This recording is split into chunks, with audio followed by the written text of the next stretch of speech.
Organisé en zone militaire de défense numéro 1 du 9 au 11 octobre 2024 sur le thème « L'assimilation et le respect des règles du DIH et du DIDH pour une professionnalisation de la force publique », cet atelier, patronné par le général Ebadep Mila, conseiller aux armées du ministre de la Défense nationale, en présence du capitaine de vaisseau-major Laurent Hippolyte Kanga, chef d'état-major interarmé représentant le commandant de zone, a eu pour ambition de renforcer les capacités des instructeurs civiques de la force publique sur la diffusion du DIH et du DIDH afin de garantir l'enseignement de la matière dans toutes les structures de la force publique et d'harmoniser la méthodologie de l'instruction des personnels de la force publique en droit international humanitaire et en droit international des droits de l'homme. L'agent de la force publique congolaise doit rassurer les populations et non les inquiéter partout où il peut se trouver. Cela ne peut être obtenu que par une bonne préparation au combat, une formation optimale et une éducation morale adéquate des personnels. Je vous exhorte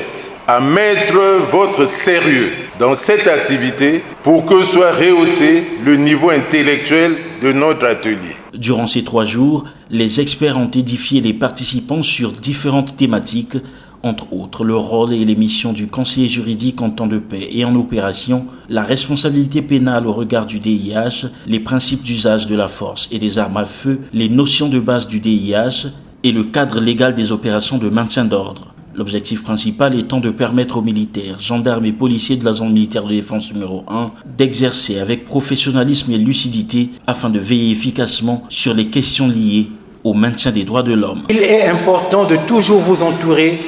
de l'expertise de vos conseillers juridiques. Je peux dire que les attentes du président du comité ont été assouvies. À l'issue de l'évaluation de l'atelier qui vient d'être faite, on peut effectivement s'attendre à ce que vous soyez des relais et transmettiez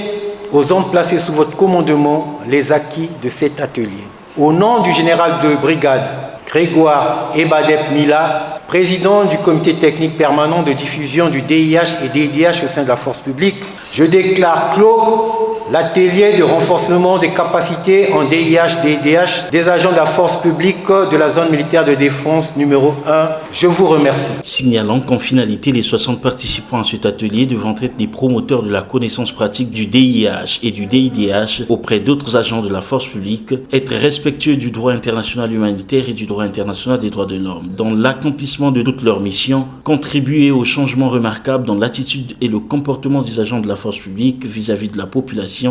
Enfin, contribuer à réduire les comportements répréhensibles de certains agents de la force publique en opération.